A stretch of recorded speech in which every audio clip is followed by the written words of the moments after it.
Next is an incredible speaker, a hero, actually, in fact. Brian Shul has been flying close air support missions in Vietnam. He flew 212 missions before his aircraft was shot down. He was severely burned in a crash. He was given little chance of survival, and he spent 1 year in the hospital and endured 15 reconstructive surgeries. After countless hours of physical therapy, Brian surprised his doctors and returned to flying jets. He became an airshow demonstration pilot in the A-10, and he taught on the Top Gun school. And he accumulated his career with a selection to fly the nation's premier spy plane, the SR-71. This was an incredible accomplishment, and the only 93 Air Force pilots in history ever flew the SR-71. He flew the Blackbird for 4 years and was the pilot who provided key photos of Libyan terrorist camps to President Reagan during the Libyan crisis in 1986. Please help me welcome Brian Shul.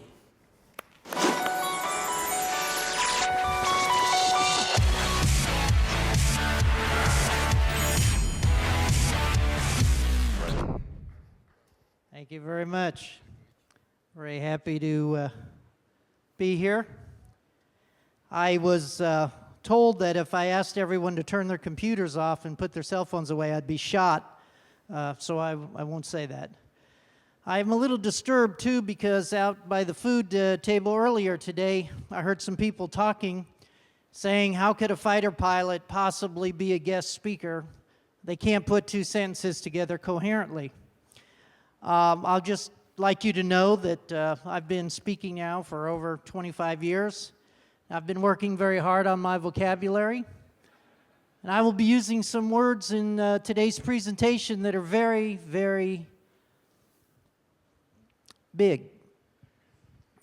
I don't want you to confuse me with anyone that's famous or important. Although I did share the stage one time with Chuck Yeager. Chuck is the finest speaker in the world today. I know that to be true because he told me. I am just not anyone that did anything great. It's good etiquette when you check your airplane out of the squadron to bring it back. Good landing is when you can walk away from, and a really great landing is when you can use the airplane again. And I didn't do either of those things. So what you're looking at today is the luckiest person you'll ever see at a podium. I was that little 8-year-old kid that lost his virginity to an air show and said, I want to fly jets when I grow up, and I actually got to live the dream and actually do it. I was the luckiest person. Now, I did not feel very lucky one day when my aircraft was going down. I thought I was going to die. I thought I was going to crash into the trees, and that would be the end of me. And I thought if I clenched my teeth and closed my eyes tightly, it would all be over in a flash, and I would wake up in heaven painlessly. The very next thing I remember was a great deal of fire and smoke and heat and flames, and I thought, well, maybe I didn't go the way I thought I was going to go. Realizing I was still alive, got myself out of the airplane. And if you want heroes in my story, it's the Special Forces people that came to rescue me. These people are the real heroes, the people that sacrifice a lot to get the downed aviator out of the jungle. I was medevaced to Thailand, and then they sent me to Okinawa. I was very lucky to be alive at all. And they sent me to Okinawa because they said he's probably going to die and not make the trip back home across the Pacific. I spent 2 months in a burn ward in Okinawa, and in that 2 months, I learned a lot about a deep life philosophy that I have used for the rest of my life and that I speak on today. I'd like to share some of it with you today. I'm not going to try to sell you any products today, but I may try to sell you on a few ideas. As an inspirational speaker that goes all over the world, it's very hard for me to admit this, but I actually was very depressed and wanted to die when I woke up in the burn unit there and the numbness had worn off. I reached the depths of depression and wanted to give up, and that's very hard to admit to someone that preaches a lot of positive thinking. But that's how bad it was. I got down to 119 pounds of blood and gauze. And they said if you lose another half a pound, you're going to die. and I just couldn't eat. I could not put food down. Well, there has to be a turning point to every story. Mine wasn't very heroic, or music bands didn't play, but it was a simple thing, and I used to never even share it with audiences, but I found that they found it interesting. One day I was laying there. I used to pray to God that I could just die. I thought of all the bad things that I had done in my entire life to equal what I was going through. That took a week. All right, 2 weeks. God was not letting me die, and I was suffering through this situation that I was ill-prepared for. And one day I'm laying there, and out the third-floor window I can see the soccer field, the highway, the beach, the end of the runway at Kadena Air Base. And all of a sudden I hear Judy Garland coming on the radio singing Somewhere Over the Rainbow. Now, how many of you know the words to Somewhere Over the Rainbow? No, you don't. Put your hands down. You think you do. I thought I did too. I thought it was a kid's song from the movie. Oh no, that is a very adult philosophical song about daring to dream, about dreams really coming true. And I heard those words of that song for the first time that day, and they pierced my brain sharper than any surgeon's scalpel could. And I looked out that window, and the kids were playing soccer out there, and I could hear them laughing and playing, and I could see the other side of the rainbow. And I made a decision right then. I made a choice that even though I probably was going to die, I was going to try to eat really hard the next day. And I made a simple decision, a simple choice to change direction. It was nothing heroic, nothing magnificent. It was a choice. And I didn't have any real thought that I would succeed, but it didn't matter. What mattered that I was going in a different direction. And the next day they came in, and I tried to eat, and I couldn't. And I thought, boy, something's wrong. I'm really trying now. I really have a good attitude now. I should be able to eat. And I couldn't do it. And one of the corpsmen had a little sack lunch his wife had packed, and he said, maybe there's something in here that you could put down. And it was nothing except one little plastic cup of cherry Kool-Aid. And the cherry Kool-Aid went down real good. And they ran to the commissary and got every pack of cherry Kool-Aid they could find. And I drank 3.2 gallons of cherry Kool-Aid the first day. I drank an average of 4 gallons of Kool-Aid a day for 5 days. And I was peeing real well. And they said, well, that's a good sign. Now, I'm not here today because of cherry Kool-Aid. I'm here today because I made a choice and I made a decision to change direction. Well, I'm not going to bore you with the whole year of hospital stay. Fast forward, a year later, after 15 surgeries, I pop out of the hospital, surprise everyone by going back to flying jets. I didn't think it was anything miraculous. I just thought it was a result of changing direction and keeping focused on a goal. You never know what you can accomplish. Well, when I came out of this situation, I went back to the Air Force. It was like my life was starting over. So I was kind of like a 2-year-old when I went back flying. I had like another whole life. I tell people I'm 39 years old today, 40 years old today, because I've had 40 extra years of life that I would not have had if I had not survived my burn injury.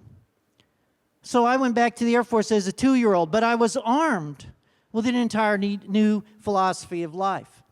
That said, life is short, life is uncertain. Don't miss the gift that each day is. Make the most of your opportunities, follow your passion, and live fearlessly in all that you pursue. Now, nowhere in there does it say you're going to be successful at everything if you do that, or it's going to be easy, or you will succeed, or it'll go the path that you think it will. But it does say that you make a choice and you're going in a different direction. I went back in the Air Force with this attitude. A lot of people in the Air Force weren't quite ready for me to go back in the Air Force with this attitude. It was a little scary for them because there was a 2-year-old loose in the squadron. And I was fearless in that I would try anything, I would do everything with confidence, because if I failed, I knew they weren't going to send me back to the burn ward. And that, to me, made all the difference. It was a very childish philosophy. It was a very silly idea, but in actuality, it made me do things and helped me to have the confidence that other people didn't have. And one day, when I was teaching at the Top Gun school, I told the Air Force I would like to fly the world's fastest jet, the SR-71. And I'm going to go ahead and put this mic down now and use the other mic. The SR-71 was the, okay, these aren't on. I'll just continue to use this one. The SR-71, for those of you that do not know, was the world's fastest, highest flying aircraft ever built. This aircraft was the United States spy plane for 25 years. Served 6 different presidents, helped win the Cold War. Only 93 people in history ever got to fly it. A team of 39 engineers, 1962, closed the door and said, don't bother us. 1960, Gary Powers was shot down over Russia, and President Eisenhower went to Lockheed and said, build me an airplane they can't shoot down. You talk about a group of guys getting together with a mission. This was well before computers and cell phones and data, digital data. They built the greatest jet ever built in the 20th century. That airplane held every speed and altitude record in 1962. As you're sitting here today at LeWeb in 2012, that aircraft still holds every speed and altitude record. It has never been broken. This aircraft would cruise at 2,000 miles an hour. It could photograph your name tag from 90,000 feet at 2,000 miles an hour. Crew of 2, a pilot and a navigator. As a pilot, I got to ride in the front seat, which I thought was a very good place to put me. The aircraft was 107 feet long, carried 80,000 pounds of gas. This airplane flew worldwide for 26 years, mostly spying on the Soviet Union, bringing data back, had no weapons on it. It was strictly cameras and sensors. If you fired a high-powered hunting rifle, a 30-06, the bullet would exit the muzzle at 3,100 feet per second. This aircraft would cruise in a climb at 3,200 feet per second, literally faster than a speeding bullet. Built in 1962. The aircraft was a joy to fly, beautiful to look at. When I applied for it, I found that the world was full of no people. People that wanted to explain to you why you can't do that and shouldn't do that. Well, your scar tissue, you're going to have to wear a spacesuit. You're flying at 90,000 feet. I don't think that'll work. Your medical records are this high. There's something that must be wrong with this idea. And I thought, well, what the heck's the harm in trying? Now, I was 12 years old by this time.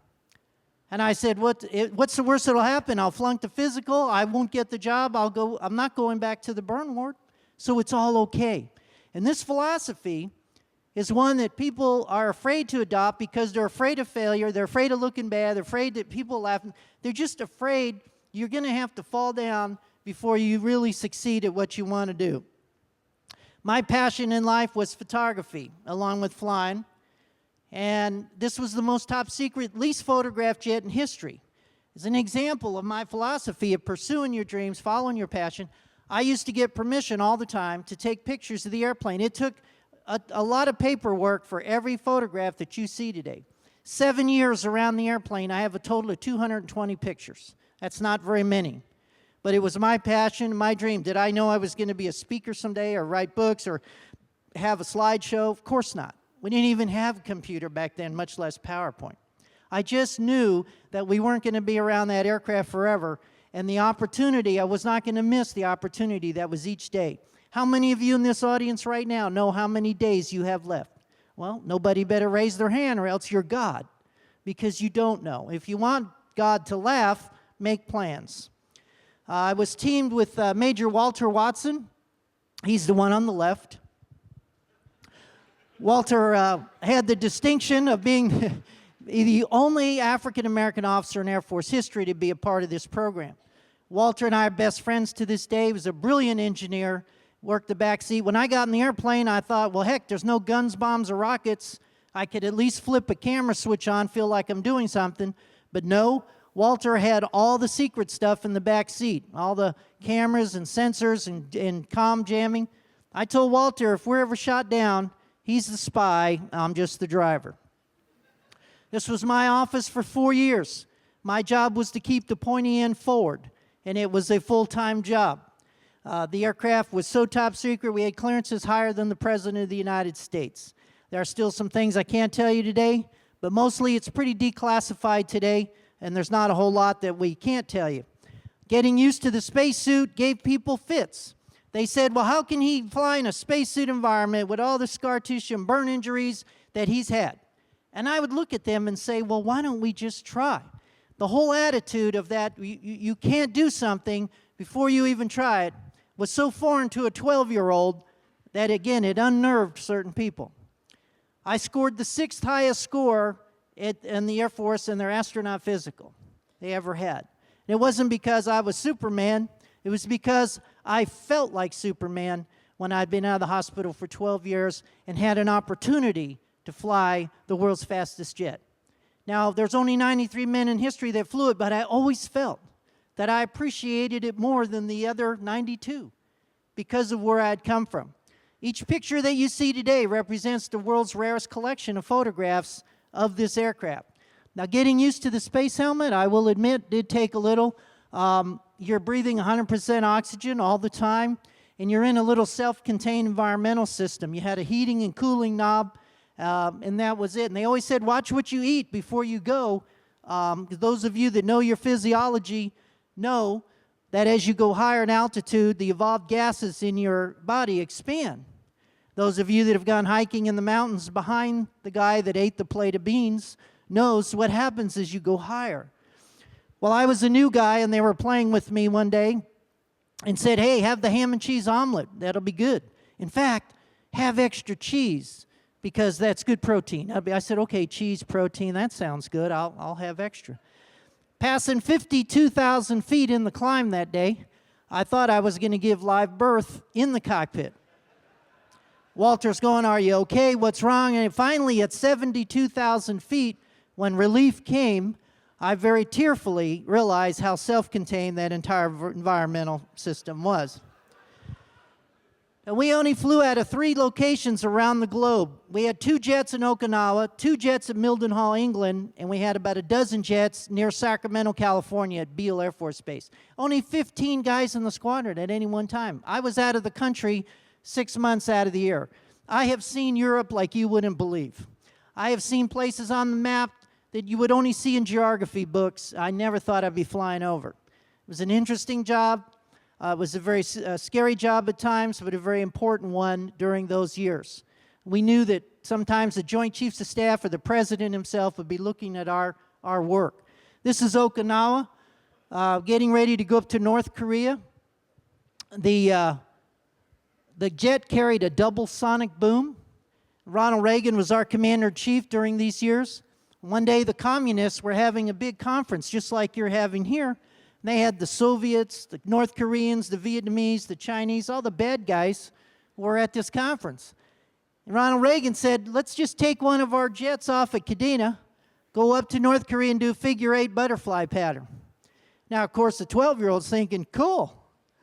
And we're going, hey, what are we doing? We photographed the entire country in the first 6 minutes.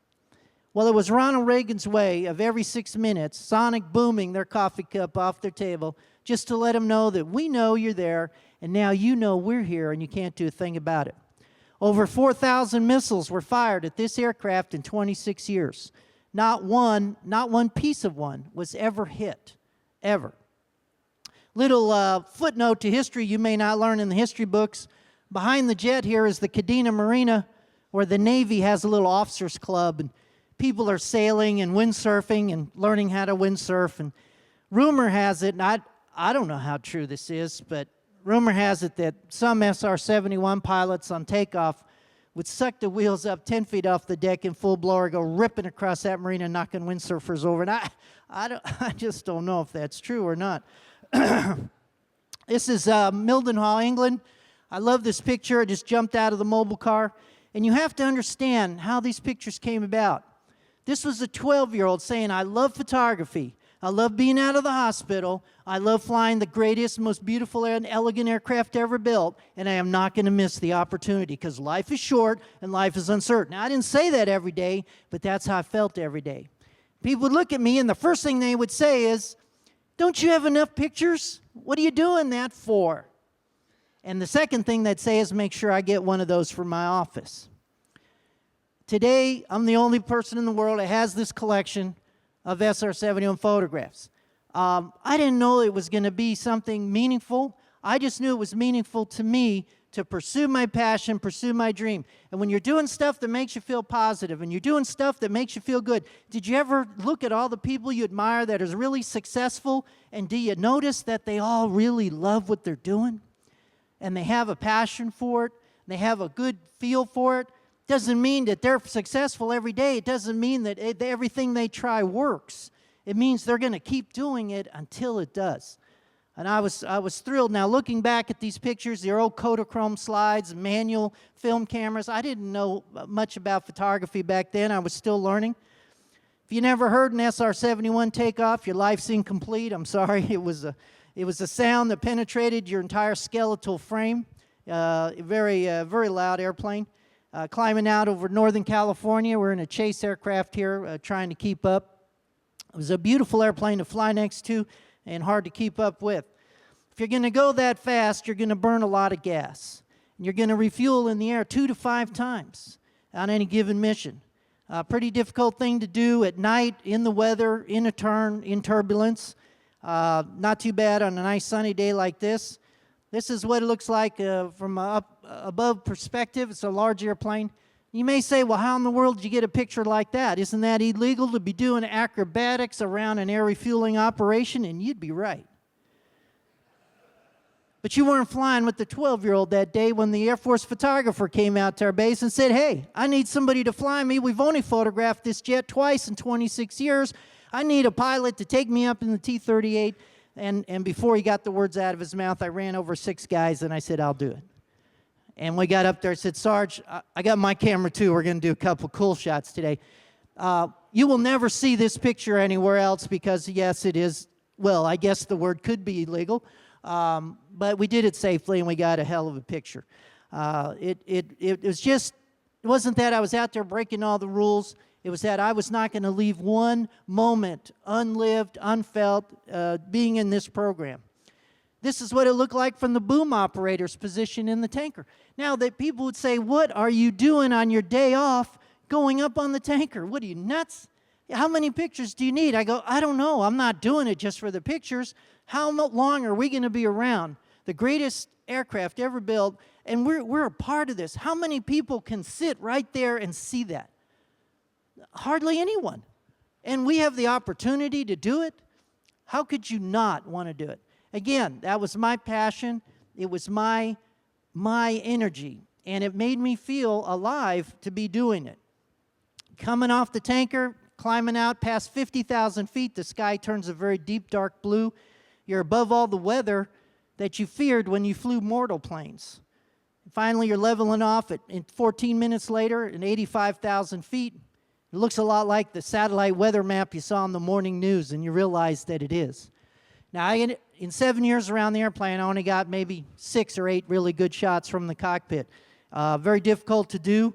You may say, well, I'm pretty certain that's illegal. Well, actually, the Strategic Air Command that owned this airplane never thought it necessary to write in the reg, there will be no photography while flying the airplane, because they thought, who in their right mind would be insane enough to fly the world's fastest jet and try to take a picture? I had a little small camera in my spacesuit pocket on a lanyard, and I kind of practiced with it. Very rare, mostly on training missions. When we're on real missions, trust me, we weren't doing any of that. This is what the North Pole looks like. The Arctic Circle. We used to call the aircraft the sled, called it the Blackbird. And, of course, if you're the pilot, then you're the sled driver, thus the title of my book. People would say, well, who are we spying on up at the North Pole? Santa's a sled driver. He's okay. Fact is, we never knew where the Soviets in those days were going to put new missiles and things. And one day they put them up in the Arctic Circle. Somebody had a brilliant idea saying, well, look, let's take an SR-71, point it at their airspace, make them think we're going to penetrate. All the missile sites will come up. Walter can record all that data electronically. We'll learn how to defeat those missiles electronically. Don't penetrate at the last minute, come home. And Walt and I said, well, we only have one question in this briefing. What if they don't know we're not penetrating their space and they fire one of these, we don't know what they'll do, missiles at us? And they said, well, that's even better. We'll get launch data. That's how much faith they had in this airplane. Walt and I actually did this mission. What I remember most about it is I saw 2 sunrises and 2 sunsets that day. In the wintertime, the tilt of the Earth was such that we took off at England, the sun kind of went down. I saw the moon and stars over the North Pole, came back, saw the sun come up. 4 years later, every Navy and Air Force fighter pilot was armed with electronic countermeasures to defeat the missiles that were now very widespread throughout the Middle East. One day I was looking in the rearview mirrors, and I saw this incredible reflection in my visor. Now, don't ask me why we had rearview mirrors on the world's fastest jet. I can assure you no one was gaining on us. But I put the camera up on timer. It was just an incredible view to have the entire Pacific Ocean at your feet, and you're clicking off a mile every 2 seconds. This is 1962 technology. Imagine the incredible genius these people had in those days, incredible fortitude and will to make it happen. They built the airplane out of titanium to withstand the 900-degree Fahrenheit that occurs at Mach 3, 3 times the speed of sound, about 2,200 miles an hour. You can't forge titanium. It's a difficult metal to work with. They had to hand build each one like a Swiss watch. They only built 50 of these airplanes total. We only flew about 12 different tail numbers of them. I will admit something to you also. I'll go back to this slide. Since I admitted to you that I gave up and I was a big baby in the hospital, I'll admit to you that when I'd be flying along, I'd take that rearview mirror and I'd put it down and I'd pull my visor up just to make sure it was me. I wasn't on some drug-induced dream in the hospital. I was actually the guy flying the airplane. And I would do that because it seemed like I was watching a movie of my entire life, and I couldn't believe that they were letting a 12-year-old fly the airplane. And there I was, and I saw the scar tissue, and I thought, oh, you're not dreaming, you're actually doing it. People always ask me, what were your favorite missions? I've got several. One, this is the coast of Vietnam. I got to fly right back over the very place where I'd been shot down 12 years earlier. Don't think that wasn't a little bit of a thrill. Walter had to tell me to pull it back. We were going just a little too fast out of excitement that day. Just an incredible view. Whenever you had a moment to look out the window, which was rare. It was pretty intense flying the airplane. The missions were very, very scary, very intense. You had no weapons. Your speed was your only weapon. You had more power than 40 diesel locomotives. You're blazing along at 90,000 feet. And like I said, I could read your name tag if you're standing out in the parking lot. It was pretty cool, too, to come back on a Friday afternoon to the officers club and say cool things like, yeah, I did Nebraska in 8.5 minutes today. For those of you that don't know, that's the best way to do Nebraska, by the way. It was awe-inspiring, and it wasn't just that I was a 12-year-old, it was that I was feeling life at every moment. So when I looked out the window, being a lover of photography and an outdoorsman and everything, it really struck a chord with me more than just you're flying an airplane and you're an Air Force pilot. There was something greater that we were connected to. I'm thrilled to this day that I have the few photographs that I do of these scenes. Sometimes we'd issue prayers to Him who holds all of us in His hands, and we thought prayers got to heaven a little faster from 85,000 feet, which was a very good thing because there were no minor emergencies in this airplane. Sometimes the jet would reward you with an incredible view. It's the sunrise from 88,000 feet over Iceland. We were taking a jet from Sacramento to London, which was a 4.5 hour flight. Air France, eat your heart out. I'll be 11.5 going home. And the sun started to come up. I just happened to have my camera. What your eye saw was actually more magnificent than any slide could ever show.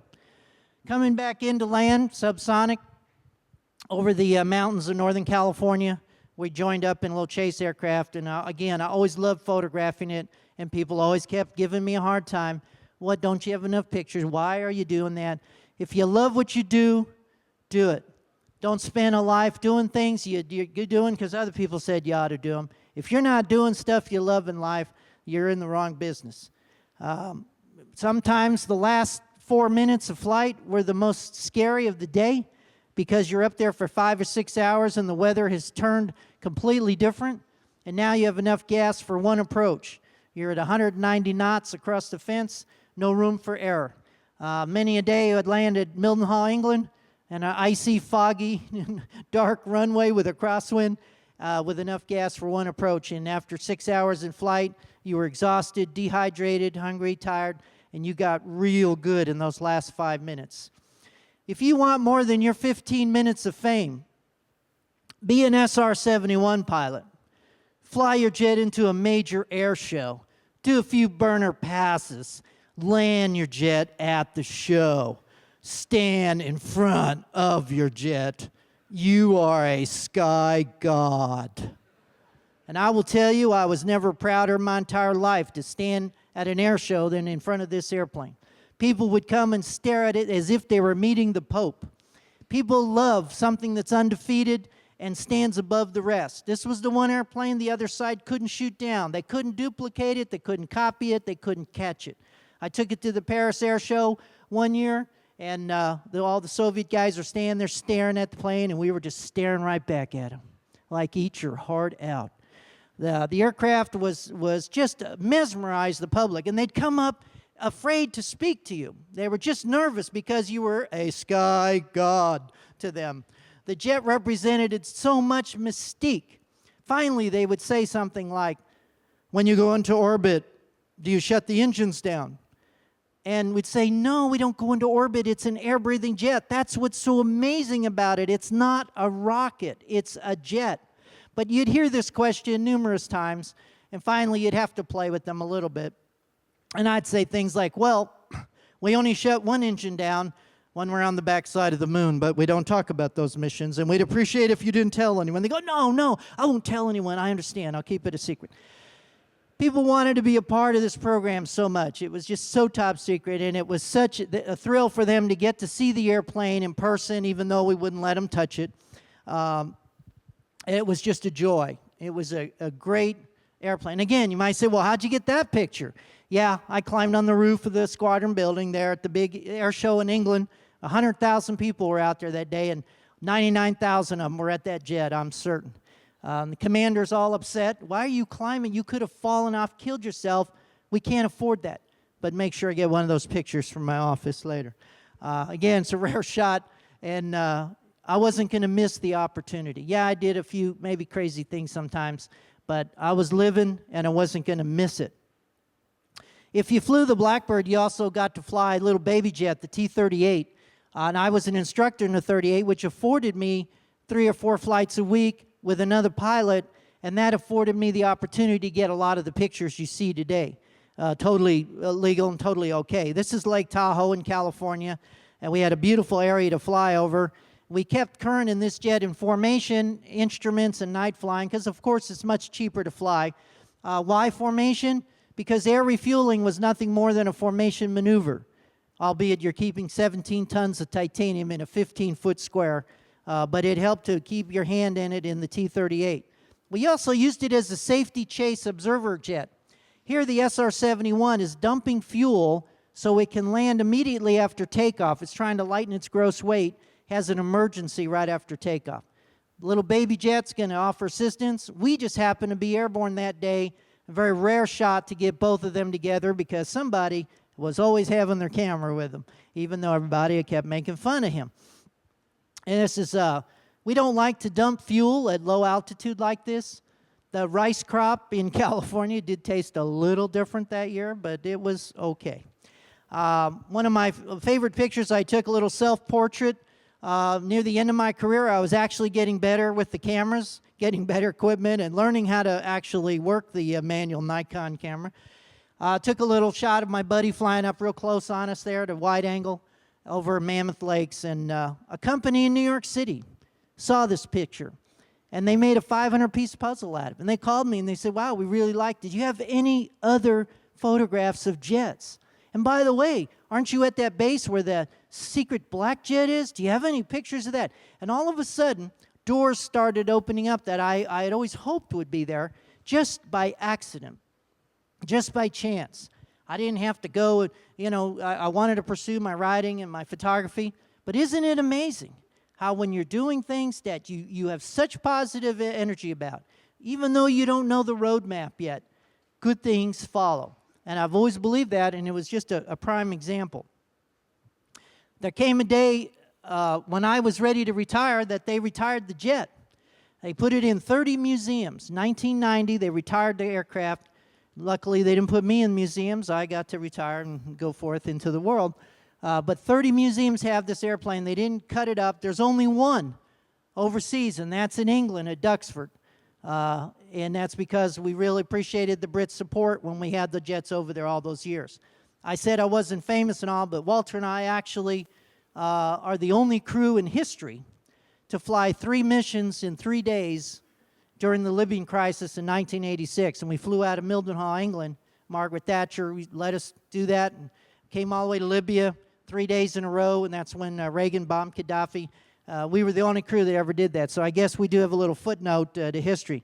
But there came a sad day in California where they started flying all the jets off the base to museums. And there came a day when the last jet was departing, and we knew that a piece of history was going to be gone forever. And it was a very sad day because you were saying goodbye to a legend of aviation history that you were privileged enough to be a part of, and it was leaving forever. You'd never hear the sound of those mighty engines again. I would have taken more pictures that day, but tears welled up in your eyes when you realized the aircraft that always brought you home from so far away was going away and being put to bed when it was still flying terrifically. Every Soviet MiG fighter pilot knew this profile, wanted to be first to shoot one down. When Viktor Belenko defected with his MiG-25, he came to this country and was debriefed. And he said, we could not understand how your decadent, capitalist Mickey Mouse society could build an airplane in the 60s that we couldn't shoot down in the 90s. And the general got right in his face, and he said, that's what you can do in a country where men are free. It was a great moment of American history that only a few of us got to see. But Viktor Belenko got it, and he became an American citizen. They said, now that you are an American citizen, what would you like to see? And he said only 2 things, Disneyland, and I want to see an SR-71 up close. And we thought, yeah, pal, that's the closest you ever got to one. We used to see the contrails of the MiGs coming up out of the Arctic sky, frozen contrails coming up near Norway and the Baltic out there, and they'd run out of gas and ideas at about 68 to 70,000 feet, and you'd see them squiggling and having to hustle back home before they have to bail out into that Arctic Ocean. And we'd have 4 inches of throttle left in our 57 Chevy of an airplane, and it was just a proud moment of Yankee technology. It was proud for any engineer anywhere in the world, anyone that's ever sat down with a slide rule and an idea that these people built an airplane with teamwork and fortitude in the 60s that nobody could catch in the 90s. Leaving Air Force history, passing through the gates of legend, the aircraft, like I said, now sits in 30 museums. Well, I got out of the Air Force, and I wasn't a 12-year-old anymore. Now I was like a 15-year-old or 16-year-old. And I had all these pictures, and I didn't know what to do with them. And just like a lot of times you have great ideas, and you have all this great technology, you think, well, how do we use this to best? I didn't know. I had no idea. I just knew that they were unique. And I took them to a professional photographer, and he said, oh, my God, do you realize what you have here? People don't have this. These are good. You need to publish these. And I thought, well, I don't know anything about that. Next thing I know, the Internet was invented. And all of a sudden, people are seeing the stuff on the Internet. It had been around, but then it got really big in the 90s there. Now, all of a sudden, people are looking at this particular picture, and they're saying, whoa, that's Photoshop. That's a painting. That's all retouched. Look at that. I got news for you. We didn't even have Photoshop back then. That's a Kodachrome slide right out of the camera. Nothing done to it. It was a rare weather day over the North Sea. It's incredible lighting. I was lucky. Can't take credit for it. And it became a signature picture. It became an icon. If you go on the Internet today and you type up sled driver, you just try that. You'll get 8,000 hits, and you'll see this picture. And people now finally realize it was a real photograph. Then they said, well, you should do a book. You should put your pictures in a book. And then you talk about entrepreneurial spirit. Here's Joe Fighter Pilot, retiree, saying, well, yeah, I always wanted to be an author. Now I are one. I think I'll just do a book and publish it. Hey, I didn't know anything about that. But you know what? You can do anything, as most of you in this room already know. And I love talking to an audience that already gets this concept. You can do just about anything if you try. And you're going to do just about nothing if you don't. So, took 2 years. Nobody would do the book the way I wanted, so we published it ourselves. Everyone said, you're a fool. No one will buy a book that expensive. We did the finest Japanese paper. We had it bound in China. We had it printed in San Francisco. We did it first class. We did the book horizontal so we could show the pictures full frame. And everyone said, you're insane. You're going to have a warehouse full of these $400 or $500 books. There's some limited, signed by crew members and all. Who's going to buy that? Fast forward now, 10 years later, we've sold every book that we printed. They're all gone. We had to reprint the books. People, you go on the internet today, you will pay anywhere from $800 to $2,000 for these books. I'm not even kidding. And it's scary. And I go, wow, people really took to this idea. They really wanted to have something on this airplane, but it wasn't the pictures. It was the writing. Air and Space Smithsonian Magazine. I wrote to them and said, would you review my book? I took 2 years to write it. I think it's okay. And they're so snooty. They took 6 months to even look at the book. Finally, they wrote back and said, bravo, finally an aviation book that we actually want to turn the page and read. And I was so complimented. I have that framed. It was the writing from a passionate 12-year-old point of view, a love affair of man and airplane. And again, I'm not a great writer. I'm not a great photographer. I'm not a great anything. But I'll tell you what, I saw the fruits of a labor of love that is still going on to this day. I brought a very limited number of these books to the show here, to LeWeb. For those of you that are looking for a little early Christmas shopping, you will not have to pay the $800 to $1,000. These are $200 a piece. I brought a limited number. I'll be happy to. My $5,000 signature is free all afternoon. So if you'd like to get one, I'll be in the back room, the next room after this show. I will warn you, if you purchase one of my books, there are still some pictures that are very sensitive and classified that you will not see in the book. So I hope that you know how to keep a secret there. I'll always be associated with the airplane because of that book. It became bigger than life. It became an icon. No one in the world had written a book about the jet. No one had those photographs. It's the book. And people are on Amazon.com. We just saw one for $2,500. We go like, gosh, come on. You can buy it for $200. It's okay. But it was a beautiful airplane. It was a beautiful experience. I did my last flying with the Air National Guard when I was just doing some photo shoot for them. People say, don't you fly anymore? And I go, no. It was a love, it was a passion. I lived through it, did 20 years of flying, had about 24 years of it. Lost 10 of my good friends are dead today. I said, you know what? I did all the things I wanted to do. I flew with the Blue Angels and Thunderbirds as a guest in the back seat. I got to do it all. And I said I was happy to hang it up and do my real passion was my nature photography. And now today, that's what I do. I did my jet stuff, and now I'm out there. Why? Because it centers me. It gives me a sense of connection to something, something that makes me feel a part of the universe. And as a pilot, I have a deep affection and affinity for pictures of birds. After you study birds for a long time and you're sitting out there all day, you realize why man first wanted to fly. They are so magnificent in their paint schemes and decals.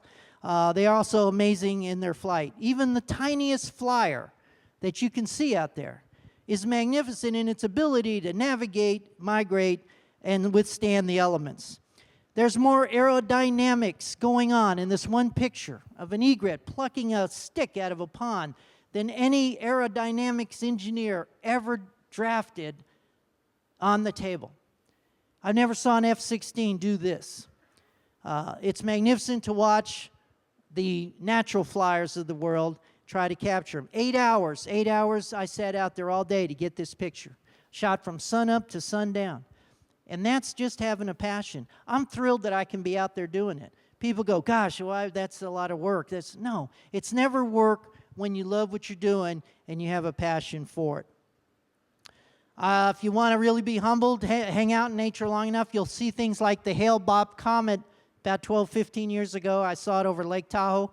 And when you consider the speed and distance that's involved here, it makes your little man-made airplanes just pale in comparison. And you realize there's a much bigger world, and we feel like just a speck on this little planet in this mediocre galaxy on the edge of the universe, and yet we feel connected to every speck in the sky. There's some connection there that makes us feel important, that we have this recognition. We think we're so smart. We don't know where we came from, why we're here, or where we're going.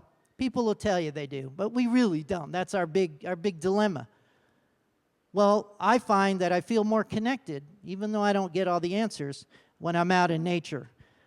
I'll always be the sled driver guy, and that's okay. I'm happy to be associated with one of the greatest aircraft ever built.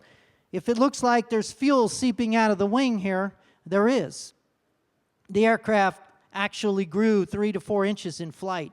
They had to build expansion joints into the plane so that when it heated up at the high speed, it sealed. But at subsonic and slow speeds, fuel was always seeping out of the airplane. Now, the fuel was non-flammable. You could throw a match into a bucket of this fuel, and it would extinguish the match. They had to invent technology in those days to build this airplane. It was just a monument to the Lockheed engineers of that day. People always say, well, Brian, that must have been just the greatest chapter in your life. That must have been, it doesn't get any better than that moment. Well, not exactly. That was a great chapter in life. I enjoyed my job. I wanted to be there. It was my love. But for me, it doesn't get any better than this moment in life was when I walked out of the hospital on my own 2 legs, down those long steps, to a blue car waiting there for me, and had the opportunity to go back to life. Now, there was no guarantee I'd get to fly, I'd get back in fighter jets, I'd fly the world's fastest jet, I'd write books, I'd be standing at LeWeb in Paris, France. There was no guarantee on anything, but I had the opportunity. And just having that opportunity is where it doesn't get any better. Isn't that all we can ask in life? We can't just say, oh, please, God, make me rich. Please, God, make me successful. Gee, I just want everything to work out. But if we have the opportunity handed to us and we do the opportunity, that's what is the most critical thing. So people have asked me, was it ever just fun flying the airplane? I have to tell you, one day it was. I'll tell you this little story before I end today. The aircraft was very intense, very serious to fly, but one day it was kind of fun. And you may see this story on the internet. It's called the LA Speed story. And people write this to me all the time, send it to me, and they say, hey, I heard this story. I go, hey, I wrote it. It's in my book. It's me. They go, no, you have it wrong. I heard it somewhere else. I go, okay, moron. I wrote it. It's in my book. So I'm going to tell you this story today, and then you can, when you see it on the internet, you'll know the real story. One day, Walter and I were taking a training mission around the United States, and where you take off out of California and circle around Idaho and Montana and Colorado and New Mexico and LA and up to Seattle and back into Sacramento in 2 hours and 20 minutes. And it was a little training mission. Well, we're over Tucson, and I can see downtown Los Angeles from Tucson. We're blowing cactus down 17 miles high. And we're listening to LA Center control all the mortal planes below us. We're above controlled airspace. There's always some guy that wants to know his ground speed. LA Center, Cessna November Alpha, you got a ground speed? And you go, oh, yeah, Roger, Cessna Alpha, we show you 90 knots, 90 knots on the ground. And they're always going to talk nice to you when you call center, no matter who you are. Some guy in a twin Bonanza thought he had upped the guy, say, hey, you got a ground speed readout for us, LA? Roger that. We show you 120 knots on the ground. You could be Joe Bag of Donuts on your first flight or John Glenn. You get that same voice. Like there's no emotion there. He's just going to tell it to you. And then we heard a Navy F-18 out of Lemoore pop up on frequency. And we knew it was a Navy guy because he talked very cool on the radio. Center Dusty 5-2 speed check. And you could almost hear a gasp on the radio like, okay, we put an end to this. And I'm thinking, wait a minute. Dusty 5-2 has a ground speed indicator in that $1 million cockpit. How come we're calling center to broadcast our speed? Oh, I get it. We're just the meanest, baddest, fastest military jet in the valley today. We've taken our little Hornet jet over Mount Whitney, and we want everyone from Fresno to the coast to know what real speed is. And Senator, in a gleeful tone, Dusty 5-2, we show you 620, 620 knots on the ground. And a 12-year-old is thinking, is this a ripe situation or what? As my hand reaches for the mic button, I remember Walter's in charge of the radios. I want us to be a good crew. I know it's the Navy. They must die now. As I'm thinking this, Walter gets on the radio in the back seat, and I believe we became a crew at that moment. Walter says in his best innocent voice, LA Center, Aspen 30, have you got a ground speed readout for us? And in that same droll voice, Aspen, we show you 1,987 knots on the ground. And I just want you to know we did not hear another transmission all the way to the coast. So for just a moment, it was really fun being the fastest guys on the block. So what do commie fight and fighter pilot hardcore guys do when they retire? I shoot pansies, and very proud of that. I'm actually opening a photo gallery in California of, okay, I can't read that. Show that to me again. I can't read it. Okay, can I show the video? Okay. I'm opening a gallery of my nature and aviation all in one place, so we developed a pretty cool logo there, from butterflies to blackbirds. For those of you, I'm going to show you this last little thing. I know we're going over a couple minutes here. You may say, well, that's a great philosophy you got there, Brian, but some days we just meet a rock where we can't get past it. And I will say, just remember this story. One day, an SR-71 took the runway at Kadena Air Base and took off, and instead of flying straight ahead over the South China Sea, it made a hard 90 left turn at 300 feet in full bore. Some people say lower, and buzzed a certain soccer field, buzzed a certain hospital that 12 years earlier the pilot had laid in. As that jet made an arc back to course after waking up the entire base, all things came full circle for him. So for those of you that said you knew the words, a special treat for LeWeb 2012, sit back and strap in.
That I heard of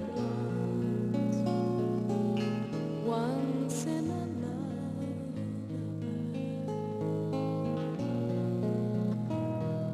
somewhere over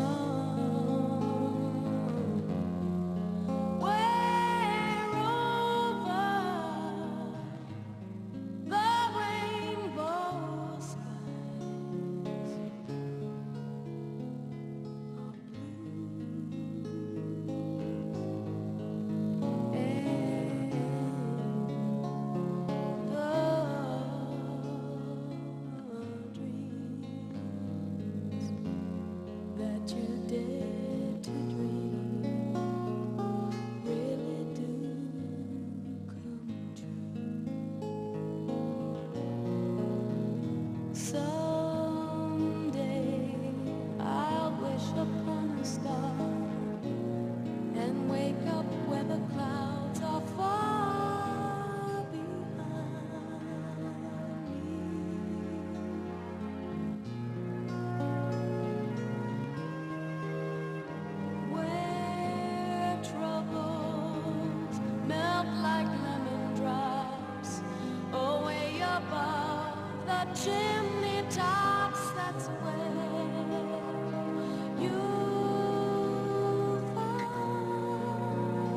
final flight, the SR-71 flew from Palmdale, California to the Smithsonian Museum, traversing the United States in 68 minutes, setting 8 official speed records before they put it to bed. I want to thank you for the opportunity to be here. I know I went over. Thank you very much. Thank you so much, Brian. That was such an inspiring talk.